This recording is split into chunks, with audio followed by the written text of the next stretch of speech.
Olá, pessoal. Sejam todos bem-vindos a mais um episódio do FinTalks, que vem para trazer de quem trabalha com finanças, atua no mercado financeiro, com o olhar de quem faz na prática, de quem realiza e quem realmente contribui para o mercado. E hoje é com um carinho muito grande, um grande prazer estar aqui com vocês, trazendo uma pessoa que eu tenho da maior estima, maior respeito e sou um grande fã. Não vou fazer a apresentação dele, vou deixar que ele mesmo se apresente. Está aqui conosco o Dr. Luiz Lemos Leite, a atual presidente da ANFAC. E vou deixar ele entrar no detalhe se apresentando, mas, doutor, é um prazer, uma honra ter o senhor aqui com a gente. Realmente o senhor é uma figura que nos inspira muito, né? Eu falo que muito da minha trajetória como profissional eu devo ao senhor. Obrigado. Porque foi o senhor que abriu espaço para eu dar palestra, para falar, para apresentar, para mim aparecer no mercado. Eu tenho certeza que se não fosse o espaço que o senhor me deu, eu não estaria chegado aonde eu cheguei.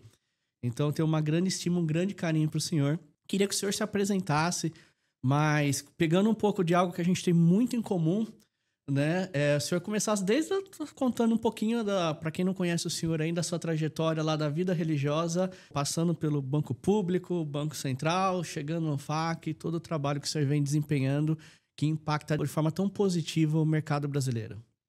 Mais uma vez, obrigado pela sua presença, doutor. Bom, Júnior, é um prazer enorme, você sabe muito bem o apreço que eu tenho por você. São muitos anos que já temos esse contato, inclusive até tivemos a oportunidade de uma ocasião encontrá-la no hotel lá em Olímpia, né? Verdade. Quando eu conheci mais detidamente sua família. Bom, eu sou carioca, nasci em 1929, já são mais de 95 anos. Estou aqui, graças a Deus, com muita saúde e muita disposição para trabalhar. Fui pequeno para um colégio, primeiro colégio salesiano do Brasil, mandado por Dom Bosco, em Niterói. Lá, então, eu era um menino bem raquítico, sofria de uma bronquite asmática terrível, e era louco por uma bola. Eu chegava em casa e levava uma surra. Minha mãe, esse menino vai morrer tuberculose. Naquele tempo, bom, aí o final é o seguinte, o padre me cantou com a bola. Sério, você agora está no cemitário, tem bola. No cemitério, cemitério, pô. E aí fui. Graças a Deus, comecei lá como menino de 11 anos, fiz toda a carreira, ginásio, noviciado, 3 anos de filosofia nos salesianos. Depois de 3 anos, você tem que passar necessariamente por um tirocínio em colégio, dando aula, tomando conta de menino. Aí você faz os votos perpétuos e vai para a teologia. Nesse momento, eu já tinha votos de trienais, então fui dispensado dos votos e fui embora. Então, fui para casa, meu pai disse, você estudou tanto que segue carreira diplomática. Aí fiz o concurso por Itamaraty. Itamaraty, passei em segundo lugar, fui reprovado por deficiências orgânicas. Eu estou com 96 anos. Naquele ano, 1950, o Rio Branco contratou um psiquiatra que, segundo os jornais, em destaque nos jornais do Rio, um psiquiatra cubano, um charlatão, foi contratado pelo Rio Branco. Naturalmente, havia outros interesses políticos, havia embaixador que tinha filho. Aí fui para o banco. Fiz concurso para o banco em 1951. E o ministro da Fazenda era o presidente da companhia da qual o meu pai era o contador. Então, você imaginou, a empresa dele, ministro da Fazenda, meu pai ele chamava meu pai 2, 3 vezes por semana, à noite, para despachar assunto da companhia. Então, eu disse, olha, meu filho passou no Banco do Brasil, sabe, meu filho vai trabalhar comigo, na Sumoc, superintendente da moeda, eu vou chegar na Sumoc quando for falar do Banco Central. E aí comecei minha carreira. Trabalhei 4 anos no Banco do Brasil. Banco do Brasil. Como esse órgão era um órgão, foi criado por Getúlio Vargas, a Lei 7.204 de fevereiro de 45. Getúlio Vargas, com a visão que ele tinha, ele criou a Sumoc como órgão predecessor do Banco Central. E fui trabalhar lá, foi uma experiência muito boa para mim. Tive a oportunidade de desenvolver muito meus conhecimentos. E fiz vestibular para Direito, em seguida. E me formei em Direito, já estava no Banco do Brasil, né? A Sumoc era toda ela administrada por funcionários do Banco do Brasil. Fui para a carteira de crédito geral, comandava o crédito comercial do Brasil inteiro, dentro do banco. Em 62, eu fui para Brasília. Brasília tinha 2 anos. Levei meus filhos, eu tinha 3 filhos. A minha filha mais velha tinha 6, o filho tinha 4, e a outra filha... Hoje a minha filha mais velha está com 69, fazia 70 anos agora. O filho do meio, infelizmente, falecido, e a outra filha está em Brasília. Já sou avós e eu já tenho meus bisnetos. Tá bom? Bom. 64, que os militares requisitaram, pediram ao Banco do Brasil colocar um funcionário do banco à disposição. Eu tinha uma função importante, que o Banco do Brasil administrou todas as obras de Brasília, Júnior, tudo. Tínhamos representantes de todas as obras, fiscalizando que o Banco Central, o Banco do Brasil, que pagava tudo. Inclusive o diretor que foi nomeado especificamente para administrar Brasília, ele tinha alçada. Bom, aí ele me perguntou assim, olha, os militares pediram um funcionário. Você já é formado em Direito, você quer ir para lá? Fui. Aceitou o desafio. Aceitei o desafio. E fui trabalhar, cheguei lá com a seguinte missão. O coronel que me recebeu, o senhor me chamava de senhor, né? Eu tinha 34 anos. O senhor, a sua missão aqui é organizar o gabinete do presidente da República. O presidente da República era nada mais, nada menos que o presidente Castelo Branco. Caramba. E eu fui trabalhar com ele. Uma experiência sensacional. E daí, então, tem uma história do Banco Central que eu quero contar. Entendeu? Legal. Aí fundou o Banco Central, eu fui depois nomeado diretor, em 81 me aposento e começo, então, a longa caminhada, a trajetória do FECTOR. 43 anos que eu estou à frente do FECTOR, né, como diretor. 43 anos. Fizemos agora, dia 11 de fevereiro. Então, em rápidas pinceladas, é a minha trajetória. Naturalmente, agora vamos entrar nos detalhes. Né?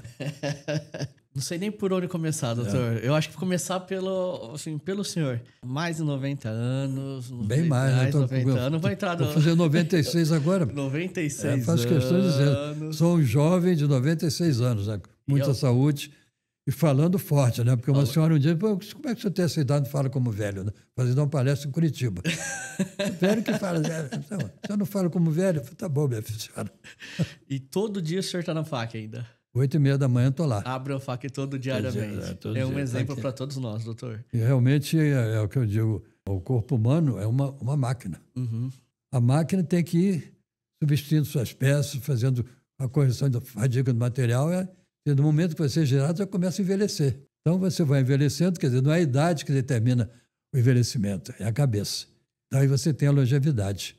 No momento que eu me dispus a me aposentar, eu já tinha um propósito. Toda a minha vida foi de muito equilíbrio. Eu costumo dizer nada como uma noite no meio. Nunca decida nada precipitadamente. Tive problemas difíceis, como todos nós tivemos, na presidência da República mesmo. Depois fui para o banco, criamos o Banco Central. Agora, dia 1º de abril, o Banco Central fez 60 anos. Eu estava lá. Era o mais antigo. Todo mundo, não tinha mais ninguém da minha época. O único sobrevivente era eu. Bom, e aí, então, fiz toda a minha carreira do banco, passando do Banco Central. Fiz a carreira como diretor, 43 anos no FECTOR, no fomento comercial. Né? Sensacional. Vamos pegar esse gancho que o senhor comentou do Banco Central. Quero começar com uma pergunta que eu acho que vem à mente de todo mundo que está ligado no mercado de finanças, né? O FECTOR, para mim, a gente tem um carinho gigante, que foi onde eu aprendi, né? Foi o primeiro lugar que eu fui trabalhar com finanças, foi mercado de fomento. Quando a gente olha isso, hoje eu tenho muito contato com bancos, com o mercado financeiro, a gente ampliou muito o nosso campo de atuação, né? Ainda atuamos muito com fomento, mas quando a gente olha esse contexto histórico, qual foi o principal motivador para a criação do Banco Central em 64? E dentro desses motivadores, o que contribuiu em fator político, econômico para a criação do Banco Central? A história de Banco Central, principalmente aqui para nós, começa nos anos 20. Os países latino-americanos, na década de 20, já começaram a constituir seus primeiros mercados, bancos centrais, por influência do Banco da Inglaterra e do Fundo Monetário, do Federal Reserve. Praticamente, como muitos países latino-americanos constituíram seus bancos.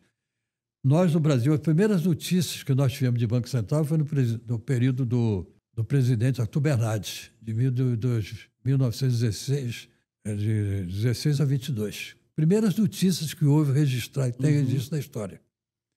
Aí veio vários períodos, Getúlio Vargas, o próprio Getúlio Vargas realmente era contra, com a influência de políticos. A grande luta que nós tivemos para implantar o Banco Central foi o Banco do Brasil.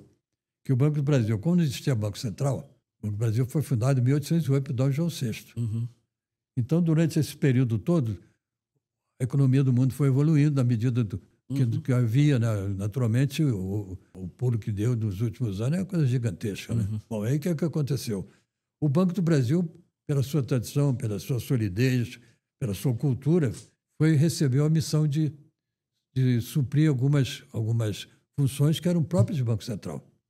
Então, nós tínhamos no banco diretores da área comercial, crédito, sei o quê, E tinha a carteira de desconto, caixa de mobilização, o câmbio era atribuições delegadas pelo Tesouro Nacional para desenvolver atividade de Banco Central. Uhum. E o próprio Banco do Brasil, com essa cultura que ele teve, começou a se opor também à criação do Banco Central. Começaram a surgir os bancos, a partir de 1940 e poucos, começaram a ter maior expressão na economia e se aliaram a isso também. Bom, aí Getúlio Vargas fez o Decreto-Lei, 45, e foi deposto. Aí o presidente Dutra, em 46, mandou para o Congresso Nacional, para a Câmara dos Deputados, outro projeto criando o Banco Central, 1946.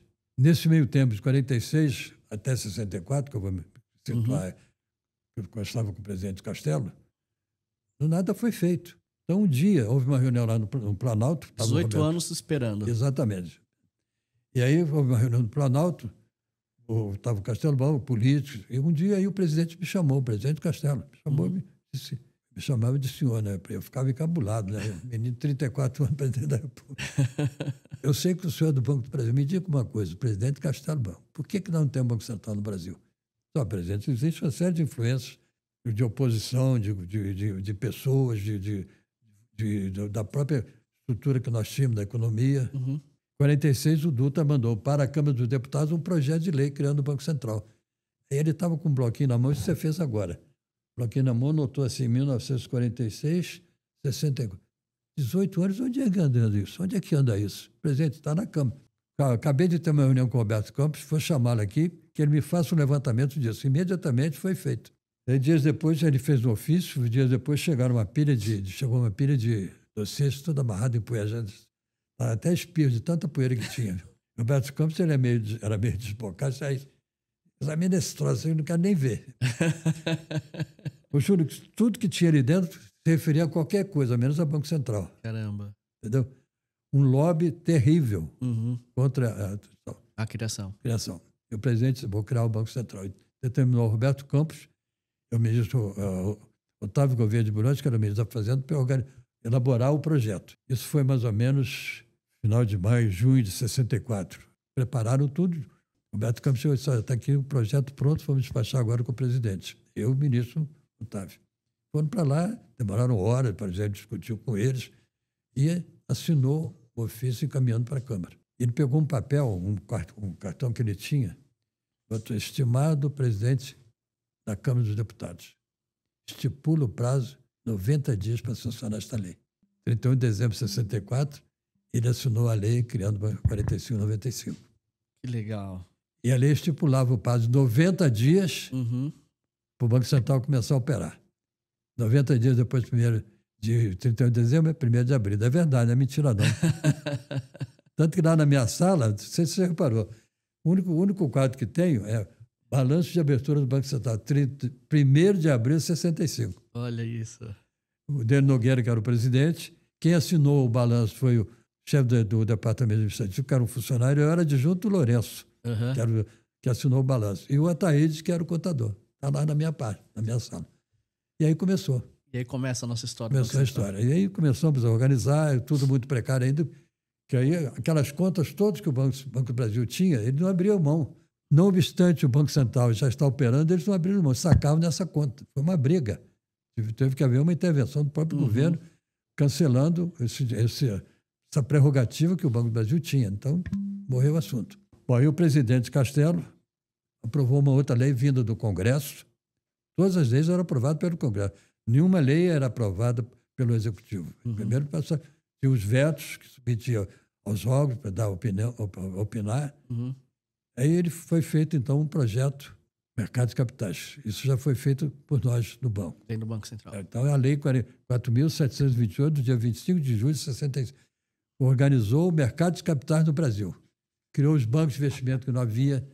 As financeiras existiam desde o tempo da Sumoc, mas não estavam bem estruturadas. Corretora de valores, a corretora de valores era a herança do imperador. Você era amigo do imperador, te dava autorização para ter uma corretora. Acabou com isso, dessa lei. Distribuidoras de valores, fundos de investimento e bolsas. Então, as instituições que compõem o mercado de capitais. Que é onde que a gente atua hoje. Estamos atuando hoje. Que está tomando conta da área de crédito. O artigo agora para a próxima revista, daqui a um mês mais ou menos, estamos preparando. Tem um artigo do Peixoto, da Ouro Preto, em que ele faz essa análise. Hoje o mercado de crédito praticamente está dominado pelas operações do mercado de capitais. Sim. Então, foi constituído os bancos de investimento, que não havia. Então, todos os bancos comerciais começaram a pedir carta de patente de banco de investimento. Todos os bancos comerciais. Então, tinha banco comercial, banco de investimento, financeiras, corretoras, os grandes conglomerados. Hoje está tudo centralizado, não existe mais banco. É um banco múltiplo, né? Que hoje o Banco Central alterou isso. Bom, começamos a estruturar bancos de investimento. Fizemos uma circular, uma resolução do Conselho, uma resolução 1866, regulando todas as atividades do banco de investimento, inclusive modelo de balancete. Era um negócio desse tamanho. Você colocava na máquina datilográfica e ia preenchendo o número de acordo com a conta, né? Datilograficamente. Que evolução, doutor. 66. 66 é a resolução 18 do Conselho, que regulou. 2 anos depois, eu era adjunto do inspetor-geral, o Edson. Vamos fazer como é que funciona isso no Brasil? Porque a gente não tinha experiência de banco de investimento. Aí escolhemos um banco. Hoje eu posso falar o nome do banco. Banco Bandeirantes de Investimento. Nosso inspetor chegou lá e pediu balancete de 31 de maio de 68, para servir de base para a auditoria dele. Ele viu aquilo, aquela linguiça enorme. Né? Uma das contas do ativo está azurado, botou um xizinho em cima. Financiamento de capital de giro, x. Botou factoring. Aí o inspetor, escuta, o senhor é contador, como é que o senhor rasurou um balão? O cara quase se despachou. O senhor me desculpa, eu sou empregado, eu gosto de presidente. O que é isso? Eu também não sei. Tem um contrato aí, mandou para nós. Coube a mim examinar o assunto. Primeira coisa que eu fiz, qual é a origem da palavra? Factor. Factor, factores, substantivo da terceira declinação latina, quer dizer, agente comercial dos romanos. Fiz uma nota para o inspetor-geral. E por que o banco fazia? O banco comercial não podia mais contar duplicado, estava dentro do limite, então ele transferia as duplicatas para banco de investimento para não perder o cliente. Só que o banco de investimento não pode descontar duplicado. Eu sugeri, o presidente disse, olha, bota aí, a gente tapete esse cara do Banco Central e vai em frente. Quebrou a cara, né? Porque aí exigimos a liquidação disso. Foi o primeiro processo administrativo instaurado pelo Banco Central. Foi uma mera advertência. Era primário no negócio, a gente disse, está de boa fé, mas vamos lá. Então, foi aplicada a primeira penalidade. Eu acho que esse ponto, acho que ele impacta muito, eu acho que até o perfil das empresas do Brasil, né? Eu uso muito uma fala que o senhor fala no curso de operador, que é essa questão do factor, né? Que no Brasil, o único lugar do mundo que o factor não analisa o risco do sacado, e sim o risco do cedente te dar o golpe é no Brasil, né? Primeiro a gente analisa o risco de não performance do que o risco de crédito do sacado. Né? Isso, mas é um vício que veio daquele pessoal nosso, aqueles primeiros que eram de banco, né? Então, isso foi uma distorção que nós enfrentamos. Até o próprio Banco Central houve alguns processos administrativos, porque o processo administrativo corre, tem um conselheiro que decide, e conforme a penalidade tem um processo criminal, né? Sim. Sabe que hoje a gente criou uma operação chamada Risco Sacado Reverso. A gente utiliza com grandes companhias para dar crédito para a carteira de clientes deles, usando esse princípio. Né? Ela reverte, vai lá e volta. Né? Exato, exatamente. Para que blindar todo esse risco estrutural que a gente tem no mercado. Né? Os ingleses, como é que eles colonizaram a América? A figura do factor, que eram representantes comerciais que os romanos tinham. Eles usaram a mesma figura para colonizar a América. Como em 1650 coincidiu com a reforma industrial, locomotiva, indústria têxtil, a metrópole, que era Londres, desenvolveu toda a economia da colônia, instalando as indústrias têxteis do território americano. E tinha os factors, que eram consultores que orientavam a produção, a venda. Eles não pagavam nada, só cobravam a remuneração pelos serviços prestados. Isso foi a origem.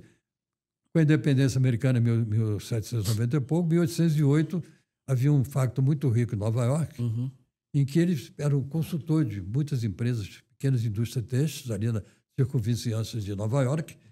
Ele então começou a raciocinar o seguinte: eu selecionava os sacados, usando a nossa linguagem. Esse é bom pagador, tem boa liquidez, então eu vou passar, como eu estou dizendo, eu pago à vista. Aí surgiu o factoring, que é exatamente a associação da prestação de serviços com a compra do título. Dos direitos creditórios que resultaram de uma negociação, né? Que vai ser contabilizado em contas a receber, que hoje recebidos, que está desenvolvendo tremendamente o mercado de recebíveis, hoje está dominando o Brasil. Né? Realmente. E quando a gente ainda compara com o mercado americano, estamos engatinhando em volume, né? dentro dessa estrutura do mercado de capitais. Por mais que eu vejo que a nível de regulação, de controle, da arquitetura sistêmica que se tem hoje, seja Banco Central, CVM, né, as entidades de classe, o Brasil está muito mais à frente, mas a nível de mercado ainda, a gente ainda tem muito a aprender com o mercado de capitais. O americano estranha muito, porque é o fomento comercial, né? Essa é a tradução do latim, né? Sim. O facto é um agente comercial que vem do verbo facere, quer dizer, fazer, fomentar, eu traduzi, fomento comercial. Por quê? Sim. As primeiras experiências de liso, ninguém sabia liso. Olha os anúncios pequenos nos jornais, principalmente do Rio. Conheço o liso. A gente mandava, naquele tempo nós tínhamos um inspetor, que era o auditor, e o fiscal, que era o inspetor. Mandávamos o fiscal verificar o quê? Batia na porta do sujeito, o Banco Central, e batia a porta na cara. E começou então a crescer o negócio, leasing. Nós tivemos que abraçar o leasing. A rigor não tinha nada a ver com o Banco Central. E aí começou, o pessoal ia lá, do Banco de Boston, quem tinha sido recém-admitido nessa sessão do Banco de Boston, que era um negócio novo, era o Henrique Meirelles. Que ele veio se formou em engenharia no estado de Goiás e foi para São Paulo e foi empregado lá do Boston. Depois chegou a presidente mundial. Né? E muitas vezes ele e outros companheiros iam diretamente ao Banco Central. Vamos ver isso, estacular, reclamar de alguma coisa e vamos regulamentar. Só que eles cometeram, no meu ver, um erro estratégico. Eram pessoas físicas que se interessavam pelo negócio. Quando eu decidi sair do banco e criar o FEC, a primeira coisa que eu fiz foi criar a ANFAC, Associação Nacional de Fomento Comercial, que tem uma representatividade, né? Muito forte, muito forte. Como que o senhor vê que o Plano Real de 1994 transformou toda essa dinâmica e o papel e prioridade do Banco Central no mercado brasileiro? A deficiência que havia, a lacuna que havia como um órgão, uma instituição de Estado que estava acima de qualquer interesse político partidário. Então tinha que ter alguém que estabelecesse a coordenação entre a política fiscal e a política monetária. Uma deficiência nossa, do nosso sistema. E zelar também pela legitimidade da moeda brasileira. Então, o Banco Central teve um papel fundamental no momento em que adotou esse plano espetacular que foi o plano do... Quantos planos de anti-inflação nós tivemos no Brasil? Perdemos a conta, né? Muitos planos. Até que esse 64, que foi gente muito bem fundamentada, tem a URV, né? A URV, que era moeda figurativa. E foram adaptando até chegar ao encontro das duas. Nesse momento, oficialmente foi lançado o real. Então, eu acho que a função fundamental do banco, uma das funções fundamentais, é exatamente, sei lá, pela legitimidade da moeda. Sim. Exercer a função de quê? Da coordenação da política. Por que nós temos a Selic alta? Porque está tudo desconjuntado, né? Você tem a política monetária segura pelo Banco Central e a política fiscal descontrolada. Gastam a rodo. E aí entra o impacto nas companhias, né? E aí você vê os pequenos empresários sofrendo com isso. Exatamente. Que não conseguem se financiar e trabalhar, que aí sofrem dos dois lados, né? A Selic e os juros acabam sendo refletidos no dia de operação e a parte tributária comendo as margens que se tem hoje. Infelizmente, você não tem outra solução. Se você abrir mão, como já aconteceu, o presidente da República determinava a taxa de juros, deu no que deu, né? Pegando esse gancho das empresas e a necessidade de crédito, eu queria puxar para a gente falar da ANFAC, doutor. Eu queria começar falando sobre o tema da ANFAC, deixando aqui para o senhor falar um pouquinho sobre a criação e contar da ANFAC, falar para quem está ouvindo o senhor pela primeira vez, que não conhece a ANFAC ainda. Uma das coisas que eu percebi é que muito dessa geração banqueiros digitais, né? A galera que está trabalhando Finanças 4.0, né? Desconhece as fintechs é o banco financeiro técnico. Exato. Tecnologia. Muitos desconhecem a importância e o papel da ANFAC na economia do mercado, né? Assim, posso testemunhar de quanto a ANFAC evoluiu e se aproximou dos princípios das próprias fintechs para continuar atendendo as pequenas empresas brasileiras, né? O senhor foi percussor nessa história, na divulgação disso como um todo, né? Usando um termo bem chulo, bem brincalhão, né? Essa brincadeirinha do Banco Bandeirantes, 68, Balancete, começou a história do FEC no Brasil. Em 68. A partir desse momento, com essa experiência que nós tivemos, eu comecei a estudar o Factor. A Itália, nessa época, estava no ranking, ocupava o primeiro lugar no ranking mundial. A Itália teve uma função muito importante. Não existia o Factor, existia a experiência dos romanos, depois teve a experiência dos grandes descobrimentos, Portugal. Depois tivemos a colonização americana, que Então, o FEC surgiu exatamente, oficialmente, em 1808. E lá ficou durante séculos. Com o encerramento da Segunda Grande Guerra, houve o Plano Marshall para reestruturar, reconstruir a Europa. E havia uma empresa de FEC chamada Walter Heller. Quando eu saí do Banco Central, fundei a FAC, fiz um estágio de 2 semanas lá. Então, essa Walter Heller mandava no mundo. Então, ela criou 25 empresas de factory. 25 empresas de factory. É. Então, empresas de factory da França, da Alemanha, de Israel, de Marrocos, da Suécia, da Inglaterra, tudo como um suporte ao desenvolvimento do plano lá da recuperação da Europa, né? Plano Marshall. Plano Marshall, sim. Então, ele teve essa função importante, essa empresa.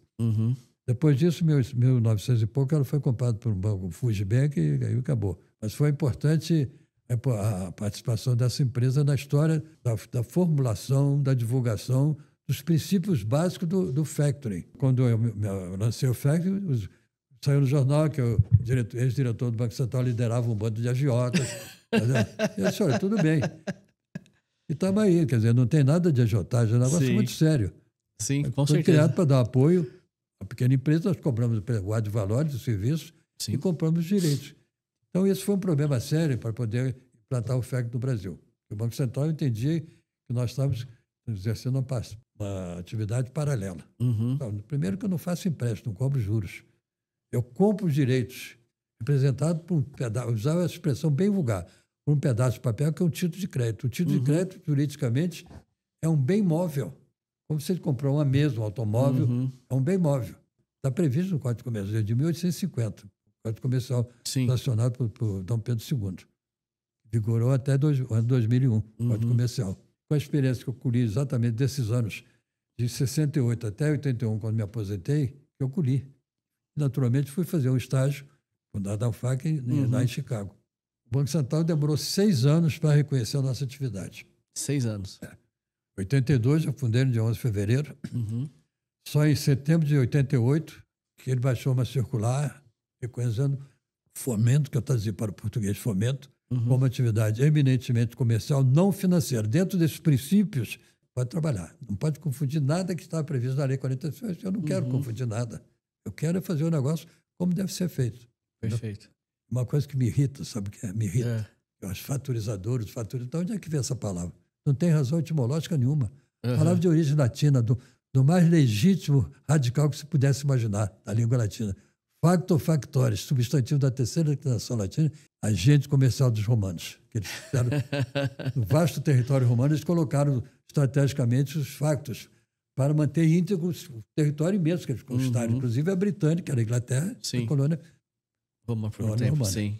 Ao longo desses últimos anos, a ANFAC estabeleceu um código de ética e padrão de conduta para as empresas associadas, né? Eu acho que vocês destoam nos serviços, no apoio que dá para os associados, para quem está ali dentro. Não só de suporte do dia a dia, que eu vejo que, principalmente quem está começando, a importância disso para quem está começando, para quem quer aprender, o empresário que quer investir o seu dinheiro e ver que a Factory é um caminho dele rentabilizar o dinheiro fora do ecossistema mais usual de pôr o dinheiro no banco e ver ser consumido. Exato. Você, para quem entende no mercado e entende a importância de como fazer isso girar e acontecer, vocês estabeleceram um padrão de ética e de conduta para essas empresas. Eu acho que vai muito de encontro com isso que o senhor colocou, que é o seu fomento comercial mesmo, ser focado nisso. Quais foram os principais pontos que a ANFAC defende e entende que foi importante para dar essa solidez que a gente tem hoje no mercado de fomento? Logo que eu me aposentei, tinha sido diretor do banco, o Banco Central baixou uma circular, a diretoria, suspendendo as operações. Inclusive determinou o Departamento Nacional de Registro de Comércio, que hoje é o DREI, departamento é a mesma coisa, que registrasse qualquer assunto relativo à Factory. Nós fomos para a Justiça e ganhamos. A decisão foi por unanimidade, do antigo Tribunal Federal de Recursos, que hoje é o STJ. Por unanimidade, os ministros reconheceram que o Factory, fomento comercial, é uma atividade comercial que independe de autorização do Banco Central. Então, mesmo com a circular, nós tivemos o parecer do jurídico do Banco Central, o Banco Central não tem como se apoiar nos termos dessa circular. Então, continuamos a operar normalmente. Até que, Em 88, 6 anos depois dessa decisão da Justiça, o Banco Central, então, sacramentou, consolidou a nossa atividade como comercial, eminentemente comercial, não financeira. Fazemos o quê? Compramos direitos, compramos recebíveis. O que é o recebível? Quanto a receber. Receivable em inglês, né? Eu acho engraçado o sujeito que vai mostrar a erudição, é o receivable. É bonito, né? Eu acho lindo o cara falar isso. Entendeu? O Banco Central concordou com a seguinte condição. A FAC é o responsável pela boa conduta de todos os players que entram na atividade. Então, fizemos um código de éticas e adora. Primeira coisa, respeitar os princípios legais da Lei 4595. Isso é sagrado para nós. Inclusive, logo no início, tivemos uma luta muito grande. Vinha muita gente de banco e outros investidores começavam a fazer empréstimo, captar recursos. Isso, de jeito nenhum, houve processo até na justiça. Tinha o processo administrativo, paralelamente era instaurado um processo criminal. Tivemos alguns casos. Então, mas, felizmente, conseguimos, essa fase está superada. Hoje tem alguns processos, são muito poucos processos que estão correndo, sempre pautados nesse princípio da legalidade, da ética e da boa conduta do nosso empresário. Concorrência desleal, eliminamos tudo isso. E, graças a Deus, está aí uma atividade robusta, consolidada, e está acompanhando a evolução, né? Aquilo que eu fazia há 43 anos, eu não faço hoje. Se você não se adaptar, você não tem condições de sobreviver. Eu tenho que saber unir tradição com crescimento. Entendeu? Inovação. Tradição e inovação. Se o cara está com 96 anos, deve ser um cara retrógrado, né?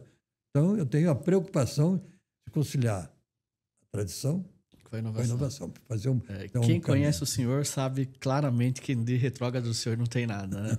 Eu acho que assim, eu sou testemunha disso, doutor, porque se a gente olhar, eu lembro que conheci o senhor em 2012, quando a gente foi apresentar a primeira plataforma de duplicata digital para o mercado brasileiro. E agora a gente está em vias da iminência de ter a legislação da duplicata escritural, que foi precursora. O nosso projeto foi precursor dessa legislação. Girofac, lembra? Foi. Depois a gente foi, o sequencial, a gente fez o projeto de antecipação de agenda de cartões, por exemplo, empresa de fomento, fazer as agendas de cartões. Depois a gente fez a primeira iniciativa do mercado brasileiro de Bank as a Service, que foi o Girofac, permitindo que uma empresa não financeira desse crédito. E hoje é algo que todo esse movimento levou à criação das SCDs, das SCPs pelo Banco Central, né? O mercado fomento atuou no agro, foi para o mercado mês de pagamento, tivemos evolução de todo o cenário de crédito, a criação das empresas simples de crédito, a consolidação dos conceitos de marketplace no mercado. E agora a gente está aí vivendo a recém-implantada 175 da CVM, né? Tivemos a 356, a 531 e agora 175 da CVM. Foi um avanço muito grande, né? Grandes avanços, né? Agora você ampliou a base de captação de recursos. Captação de recursos, que dá todo um norte diferente, né? De onde buscar recursos. Tivemos toda a evolução do mercado de securitização no Brasil. Eu acho que é algo que tem muito a ser explorado ainda no mercado brasileiro. Olhando daqui para frente, a gente vê aí novidades como a duplicata escritural vindo para solidificar ainda mais todos esses conceitos, né? E eu vejo a ANFAC como presente em tudo, né, doutor? Como que é a atuação hoje de vocês? Eu posso testemunhar que vocês foram sempre apoiadores nossos, que cuidaram, que pensavam nas inovações e tecnologias, sempre nos apoiaram a levar e trazer, né? Assim, eu reconheço muito o apoio de vocês como entidade de classe em todo esse trajeto. Volto a falar, se não fosse vocês terem nos apoiado, assim, todos esses trabalhos de inovação deram inícios a várias outras iniciativas e que foram crescendo ao longo do tempo. E eu vejo muito que a ANFAC ela é muito a favor dessas iniciativas, né? O senhor bem colocou agora, de unir a tradição com a inovação. O senhor acredita que isso foi um ponto fundamental para sustentabilidade do ecossistema da empresa de fomento e para que a ANFAC, diferente de tantas outras iniciativas, entidades clássicas que foram surgindo e foram ficando pelo meio do caminho, para se manter a solidez que vocês têm até hoje? Fundamental, né? Você imaginou se eu fosse um cara retrógrado, que absurdo, né? Teimoso. Não estaríamos aqui hoje. Com certeza. Naturalmente, pela minha formação escolástica, né, de seminário, São Tomás de Aquino, Aristóteles. Uhum. Eu aprendi tudo isso, a coragem de fazer. Que São Tomás de Aquino dizia, a humildade é o degrau da sabedoria. Degrau da sabedoria, é verdade. A linha escolástica de Aristóteles, São Tomás de Aquino foi o grande filósofo, né? Sim. Independente de religião, coisa, né? Foi um grande filósofo. Grande doutor da igreja. Santo Agostinho também, né? Sim. Tanto que o meu livro tem o nome Homenagem de Santo Agostinho, Memória, Visão e Esperança, o livro que eu escrevi, né? Sim, sim, sim. Que era exatamente a posição filosófica de Santo Agostinho, que é o Papa hoje, agostiniano, né? É da ordem do Papa Novo. Você vai para o seminário, você estuda. Eu passei 8 anos sem visitar minha família, né? Entrei com 11 anos, com 19 anos fui permitido visitar a família. Não tinha férias, férias eram tiradas lá, com muito esporte, muito estudo, passeios que a gente dava lá dentro mesmo. Né? Os salesianos, por exemplo, tinha um caso em Caxambu, em Minas, que a gente ia para lá, né? Eu estudei no Vale do Paraíba, né? Lavrinhas. Tem Queluz, Lavrinhas, Cruzeiro, Cachoeira, Lorena, Guaratinguetá, Aparecida. Conheço todo o Vale do Paraíba. Conhece bastante ali. Ainda é um polo muito forte ainda ali, né? Então da base católica. Isso me deu eu tive o privilégio, né, de ter um preparo intelectual invejável, né? Sim. Então eu cultuo isso até hoje, leio muito, leio demais, anoto tudo que eu acho que tem que ser feito. Eu ia perguntar se o senhor ainda tinha o costume de anotar tudo. Tem um livro, já estou desse tamanho já. Anoto tudo. E estudo, né? Qualquer novidade que eu vejo nos jornais, eu vou pesquisar. Principalmente a minha grande paixão é a etimologia, estudar a origem das palavras. Foi daí que surgiu o fomento comercial, né? Sim. Que é o factory. Com certeza. Quando isso é faturização, eu me irrito, o sangue chega... Bom, aí então você vê, nós tivemos a evolução toda, fomos evoluindo da época do mata-borrão para o computador. Sim, sabe o que é mata-borrão, né? Sim. Antigamente você tinha a caneta, o tinteiro, você escrevia para não borrar, tinha o mata-borrão para enxugar, né? Então, a garotada hoje sabe o que é mata-borrão. Né? Não sabe. Então eu fui do mata-borrão ao computador. Que eu era do mata-puga, né? Do cartão de crédito, e agora a gente faz tudo pelo telefone, né? Mas o mata-borrão é um pouquinho antes. Então você vê, a evolução foi tão grande, começamos com a duplicata do papel, o cheque pré-datado, que era uma briga terrível, mal interpretado de todo jeito, entendeu? Foi evoluindo, veio a lei da duplicata de 2018, que ainda não foi regulamentado, o Banco Central teve problemas seríssimos. Inclusive, houve um deputado que me chamou, e foi o autor da lei, o Júlio Lopes, ele estava louco da vida, porque o Banco Central não regulamenta isso. Aí fiz um expediente para o Banco Central, naturalmente, e usei uns termos meio contundentes, o pessoal lá do banco não gostou muito não, sabe? Mas, afinal de contas, o Banco Central não tem culpa. Primeiro que a lei preveu que você teria que ter uma convenção. Foram criadas as registradoras recebíveis. Então, essas registradoras recebíveis vão ter uma função fundamental, básica, no desenvolvimento da duplicata eletrônica. O título só terá validade se for registrado numa registradora autorizada pelo Banco Central. Havia vários candidatos. Então, agora, depois de 5 anos, 28 de novembro de 2024, conseguiram consolidar a convenção, permitindo a interoperabilidade das 7 aprovadas, 7 reguladores. Que ainda é um desafio, né, doutor? Porque quando a gente olha, a Interop ele tem atuado num pedaço, né? A gente tem um grande desafio que é a hora que todo o ecossistema estiver integrado, né, doutor? E aí vem o desafio para quem está atuando na antecipação e o desafio daquele que vai ter que registrar aquilo que está negociando, né?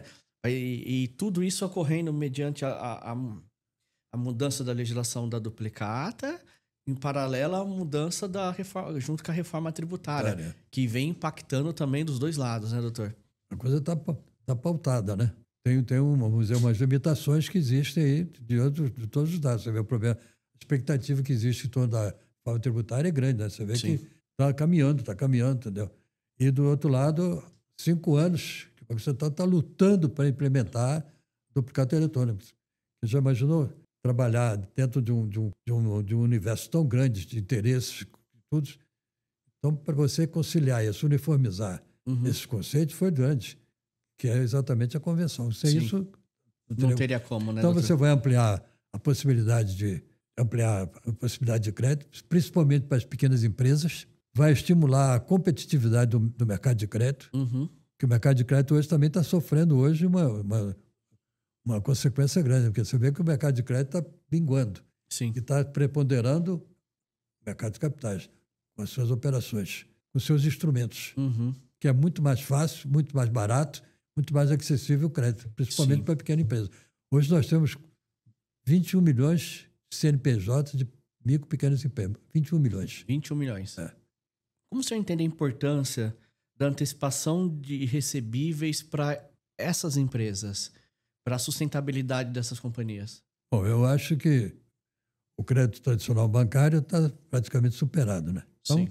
o pequeno empresário, ele tem dificuldade de tudo. Tem que ter um título, tem que ter um documento que ele possa operar. O duplicado ele não tem condições de operar.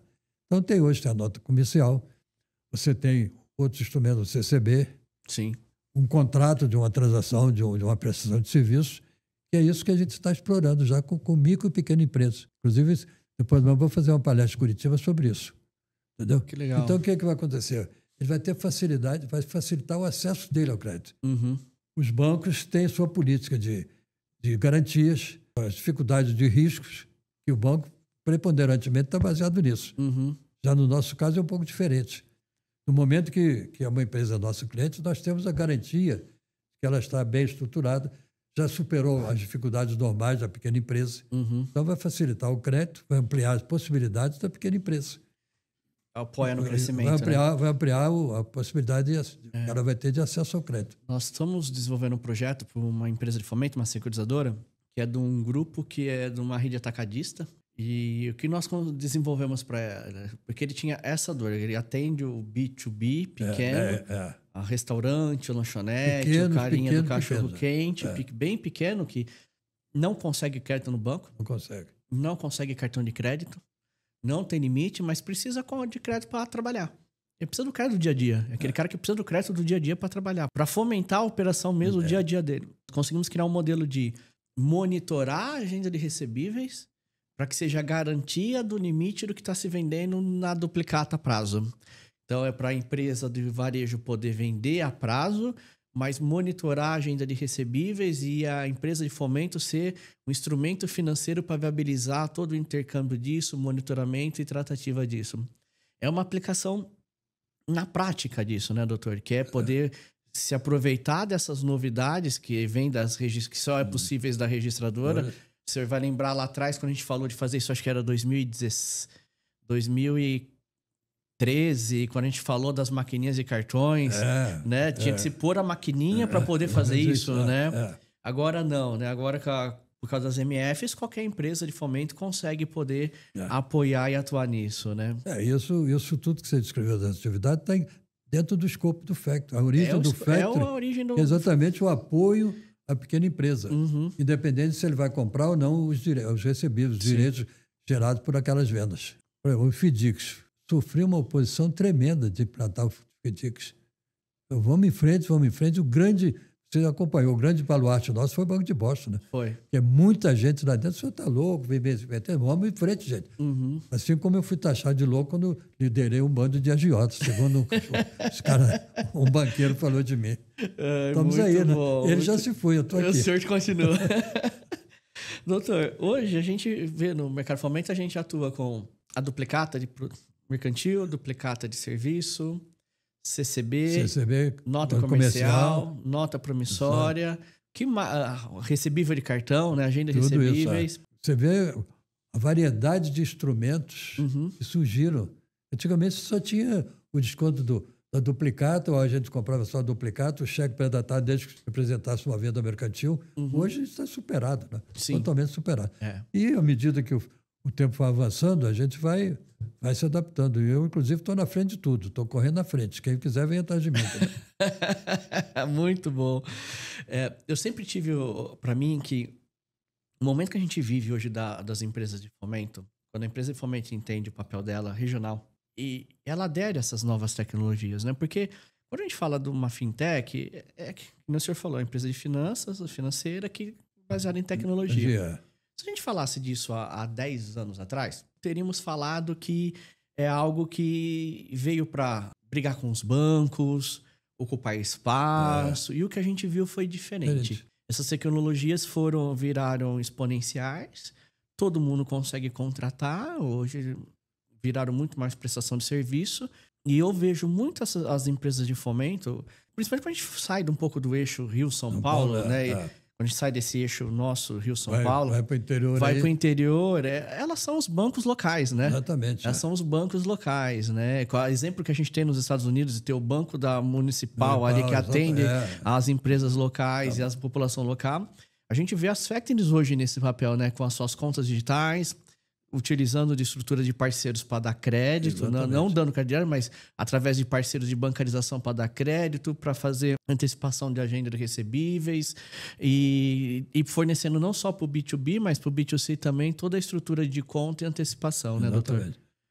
Aquilo que nós, no começo, era muito limitado, quer dizer, hoje, muita coisa que nós éramos proibidos de fazer, hoje podemos fazer. Você tem a nota comercial que pode ser emitida por qualquer pessoa jurídica, que antigamente não podia. Com isso, você tem condições de captar, que foi o grande problema que o banco nos impôs, né? Sim. Quando começamos, não pode captar recursos. Sim, nós respeitamos isso que está na lei. Hoje não, hoje você tem um instrumento jurídico que te permite fazer isso. Sim. Quer dizer, a evolução que houve. O Pop Factory, ele hoje está, com o marco regulatório que saiu em 2022 da lei, abriu um universo imenso para nós. Nós estávamos uma carga tributária pesada, né? Hoje, com o marco regulatório, você, só de PIS e COFINS, você paga metade. Então, você vai para uma securitizadora, você pode migrar, faz a mesma coisa que o Factory, e com a vantagem que você pode, como sócio da empresa, ser o investidor. Sim. Em vez de você aplicar seu capital lá, você aplica numa debênture e faz o seu negócio. É um negócio que imaginou há 40 anos atrás, na Nova Franca, ninguém admitia isso, né? E hoje acaba se tornando instrumento de empresas de todo tipo, né, doutor? Todo tipo, Eu vejo, assim, dentro da carteira de clientes nossos, nós temos empresas que são bancos digitais, são marketplaces, são empresas de tecnologia de pedido de comida, de logística, de transporte, de tudo se utilizando desses instrumentos para criar produtos financeiros e fomentar o próprio ecossistema, né? Exatamente. A estrutura do próprio Factory no Brasil, ele se ampliou muito, né? Quando a gente sai do conceito de antecipação de duplicato e vai olhar tudo que as empresas estão fazendo, a gente vê as grandes empresas de tecnologia do Brasil se portando como uma factory muitas vezes para o seu ecossistema, fomentando produtos, crédito, antecipação e benefícios para quem está ali plugado com ela, né? Que você realmente, bem pouco tempo atrás, não podia nem pensar nisso, né? Não teria como. Você vê os horizontes que se abriram, né? Sim. Hoje, se a gente olhar o número de SCDs que foram abertas nos últimos anos, é inacreditável, né? Tem 1.500 já, né? 1.500. Eu lembro quando a gente deu os primeiros cursos falando o que seria a SCD.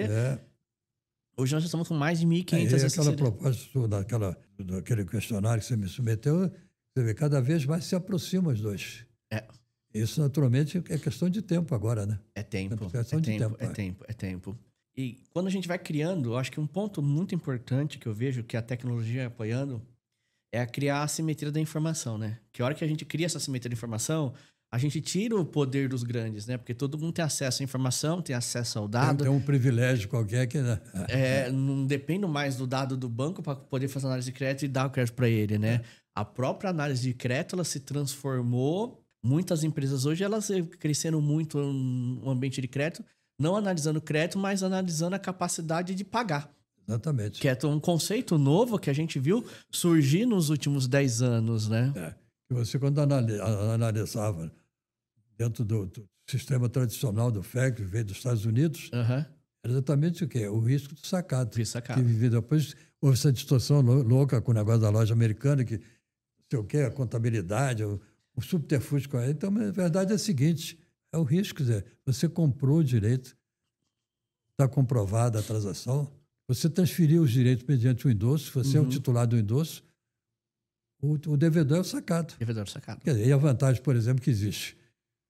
Qual a diferença entre uma operação de banco e uma operação de fomento? Você pediu R$10.000 emprestado, você é o tomador do dinheiro.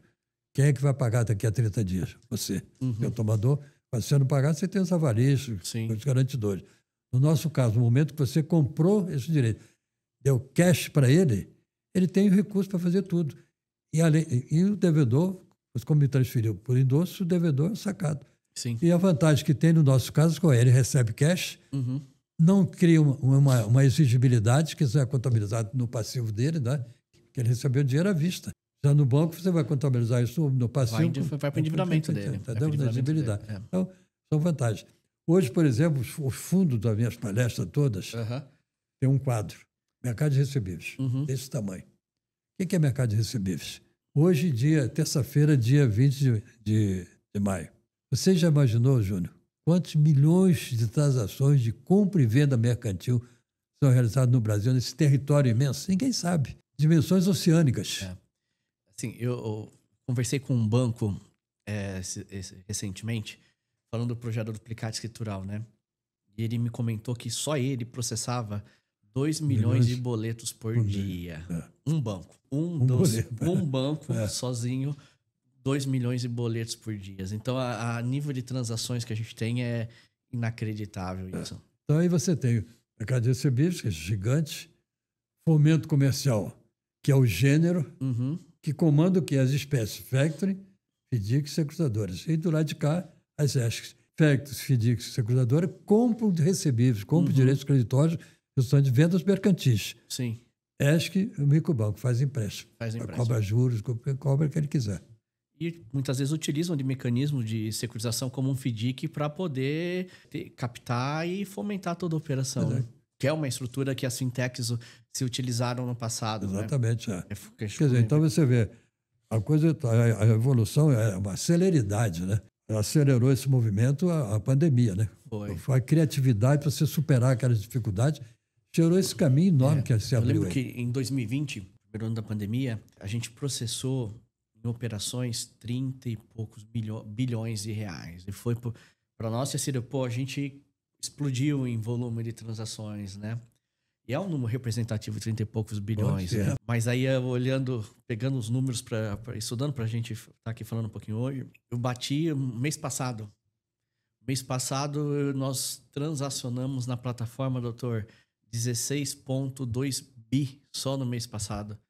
Foram 91 milhões de unidades de CCBs na plataforma.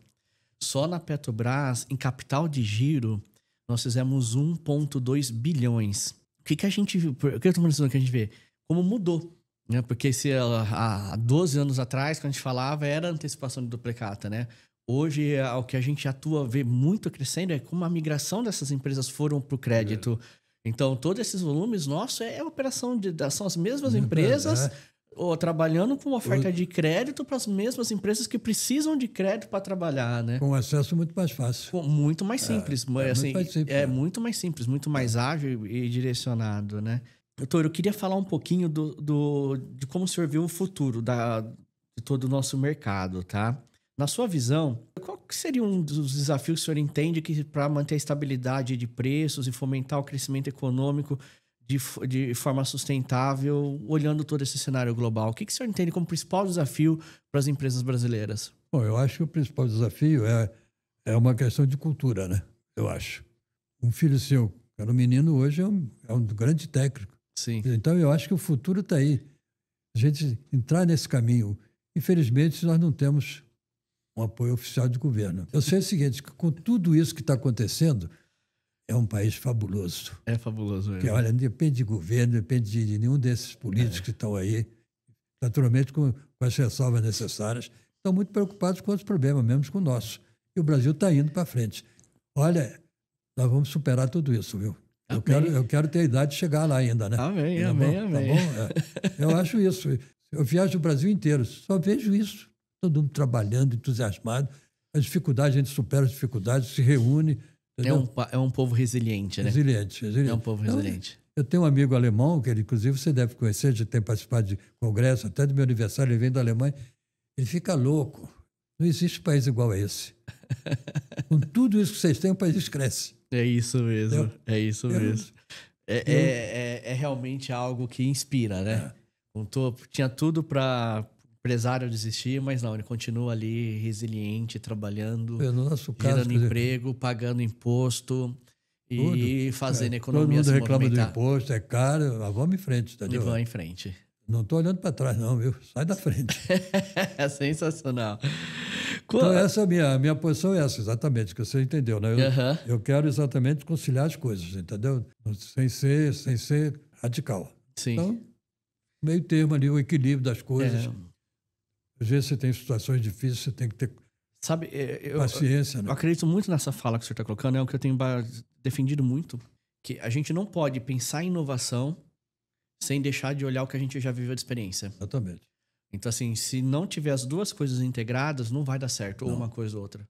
Algo vai ficar capenga, como diria antigamente, né? Essa expressão. Isso aí, Porque não dá pra gente falar da inovação sem utilizar os aprendizados e o que a gente já fez por décadas, né? Esse contexto do empresário ser tão resiliente, tão lutador, o que a gente enxerga aqui, assim, para esse ano, particularmente, cenário da Selic, taxa de juros, recessão da oferta de crédito dos mercados tradicionais, todos os bancos principais puxando o freio de mão, falta de investimento de fora, assim, escassez de crédito tá aí para muitas empresas, né? O senhor acha que vai ser um impulsionador para o mercado de antecipação de recebíveis, que as empresas precisam ficar atentas a vou parar de usar vou parar de ficar focado somente em fazer capital de giro, por exemplo, tomando crédito, e ter mais perspicácia na hora de fazer a minha gestão de recebíveis. Inclusive fazer um investimento para poder melhorar o seu resultado, a sua rentabilidade. Sim. Eu acho que nós temos todas as condições de passar por cima de tudo isso. Você vê que a gente se reúne, conversa, colocamos em prática vários produtos e estamos indo, graças a Deus, estamos indo. Continuamos, transferimos isso para outros setores, para mostrar exatamente, foi uma oportunidade como essa que a gente teve, né? Sim. Conversar abertamente sobre uma experiência de tantos anos, sabe? Foi. Comecei em 1951. São 74 anos já de experiência. 74 Agora, quer dizer, a minha preocupação é de estudar. Eu sempre estudei o que veio antes, tanto na parte do direito, na parte da história. O que veio antes, entendeu? Por exemplo, como é que chegamos a um Banco Central? Você vê a luta que foi, né? Sim. A posição dos próprios bancos, o próprio Banco do Brasil, chegamos aí. Hoje o Banco Central está aí, né? E referência mundial, né? O Banco Central do Brasil como referência mundial de inovação, de estar atento às mudanças, de trazer coisas para melhorar controle, compliance, transparência e avançar no mercado. Você vê, eu me orgulho muito. Esse menino, desculpe chamar desse menino, que foi o presidente do Banco Central, foi considerado o melhor presidente do Banco Central do mundo. Olha isso. O Roberto Campos Neto. Sabia? Não sabia. Primeiro, eleito o melhor presidente do sindicato. Naturalmente, ele tem um avô que tem um nome, né? Trabalhei muito com ele, né? Ah, é? Era um sujeito extraordinário, entendeu? Simples na linguagem dele, entendeu? Mas uma sabedoria que a gente aprendia. E ele era um sujeito sarcástico, ele debuxava de todo mundo. E tivemos um episódio muito interessante. Quando ele foi nomeado embaixador, tinha que fazer uma sabatina no Senado. E ele nunca teve vocação para banqueiro. Ele teve um banco, que infelizmente o banco não foi para frente, o Banco Central teve que intervir. Isso estava pesando, então tínhamos que dar um jeito de limpar. Queria ser subordinado à sabatina do Congresso para ser nomeado embaixador em Londres. Então, olha isso. Fizemos um trabalho magistral, defendendo quem era Roberto Campos como pessoa e como homem empreendedor. Passou tranquilo na sabatina. Temos aí eu era diretor do Banco Central. O jurídico era chefiado por um outro grande, uma pessoa fabulosa, que infelizmente foi embora. Doutor Wilson Egito Coelho. Esse homem era um gênio. Foi tiro e queda, fez um trabalho, olha, vale a pena. A gente, quando vê um negócio desse, a gente se empolga, né? Com certeza. Eu fico... Mudou a história, né, doutor? Mudou a história, né? Muita coisa que a gente vive hoje é em função de muito que o senhor contou. Quem trabalha hoje nesse ecossistema, com certeza é grato ao senhor, porque muito que a gente faz hoje, o senhor foi precursor em defender, né, doutor? Eu defendi sempre com muita segurança, né? Com muita coragem, com a coragem aristotélica, né? Muito bom. Me orgulho muito de ter conseguido o que eu fiz. Não sou um homem rico, né? Vivo da minha aposentadoria, o que eu ganho. Sou rico, mas felizmente tenho infelizmente um bom padrão de vida.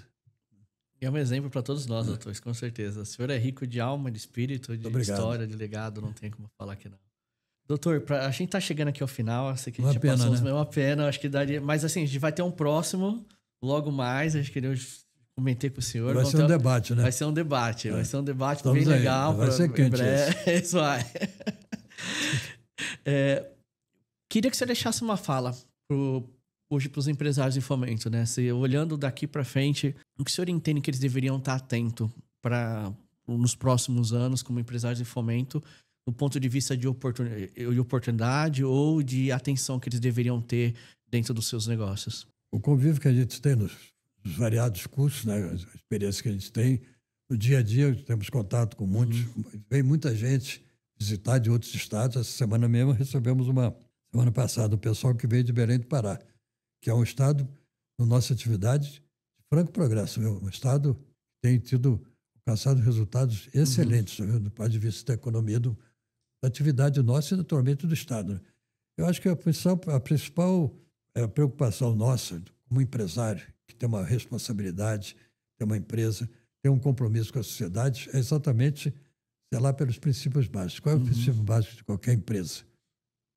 É uma sociedade. Eu tenho compromissos comigo mesmo, com meus funcionários, com a sociedade. Então, eu acho que dentro daquela base que nós alinhamos quando elaboramos o nosso código de ética, exatamente aquilo ali é o roteiro. Sempre rigorosamente dentro da lei, naturalmente ter inteligência de saber aproveitar as oportunidades que surgem a todo instante. Qualquer desafio é uma oportunidade que você tem. Então é isso que nós temos que ter, os desafios diários que nos proporcionam o quê? Grandes oportunidades de lutar e vencer e sempre subir um degrau na nossa carreira. Isso que eu vislumbro, entendeu? Modestamente, com toda humildade, que o São Tomás de Aquino, humildade é o degrau da sabedoria. O degrau da sabedoria. Muito bom. E tem outro detalhe também, que você já deve estar cansado de ouvir, se você me permite, eu vou responder. Por favor. O ideal, legado de um sonho, consome uma vida, se eterniza na história. Doutor, eu não tenho palavras para agradecer, mas assim, é uma honra, um prazer. Eu sei que se a gente fosse puxar, eu não fiz 1/3 das perguntas que nós tínhamos preparados para fazer para o senhor aqui. Vai ter que ter outras vezes, não tem como. E eu queria agradecer ao senhor, meu nome, em nome da ID Trust, dos meus sócios, da companhia, porque a gente está aqui hoje porque o senhor foi um grande impulsionador. A gente agradece muito. Eu tenho certeza que nós não teríamos chegado tão longe se não tivesse tido apoio de pessoas como o senhor ao longo da nossa trajetória, que muitas vezes nos guiaram o caminho e deram oportunidade para a gente trazer as loucuras, né, doutor? Que eu lembro até hoje, quando a gente falou de duplicata digital, assinar com certificado eletrônico, queria usar XML de nota. Deus me livre. Todo mundo ficava doido, né? A gente era questionado mas qual que era o verso do PDF para ter o endosso. Lembra disso, doutor? O pessoal imprimia a duplicata, media no PDF, media na régua para ver se estava no formato certo, no tamanho certo. Inclusive, as duplicatas tinham a resolução 112 do Conselho Monetário. Tinha as medidas certinhas. Você tinha que... E aí tinha que ficar brigando com o PDF para estar no tamanho certo. E hoje a gente caminha às vésperas aí de uma legislação que elimina qualquer uma desses itens aí, né, doutor? Queria agradecer ao senhor. Muito obrigado pela presença. E que o senhor possa deixar aí a sua mensagem final. Fique à vontade. Minha mensagem, em primeiro lugar, agradecer essa oportunidade. Júlio, realmente descontraído, aberto, a gente... Um tom até bastante jocoso, muitas vezes, para quebrar um pouco a monotonia, que faz parte. A minha mensagem é essa, trabalhar muito, no meu caso, né?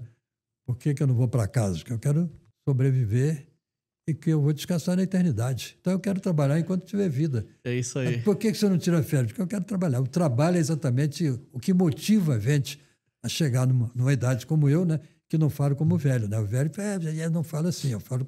que a minha voz é forte mesmo. Forte do trabalho, do entusiasmo e da vontade de superar todos os desafios. Muito bom, doutor. Eu lembro que quando o senhor fez 90 anos, nós fizemos uma cerveja pro senhor, não foi? A cerveja está lá. Eu tenho a cerveja na minha... Está fechadinha lá. Nós vamos fazer outra então, doutor, depois. Está lá, fechadinho. Está na minha sala. Muito bom. Obrigado mais uma vez pela sua gentileza, sua simpatia. Que é isso, e realmente eu quero renovar o apreço que eu tenho por você, minha admiração. Recíproco, doutor. Pelo trabalho que você faz. Inteligente, dedicado e vitorioso. Né? Parabéns. Obrigado, doutor. É um prazer e a todos que estão nos assistindo, aguardem que logo vou estar aqui o doutor junto com... Vamos fazer um debate muito interessante Nós vamos o doutor com toda essa visão histórica dele e uma pessoa que está sempre à frente de inovação, junto de mais um executivo das Finanças 4.0, para que a gente possa falar com duas gerações diferentes que defendem o mesmo tema. A todos, muito obrigado e um prazer estar aqui com vocês hoje.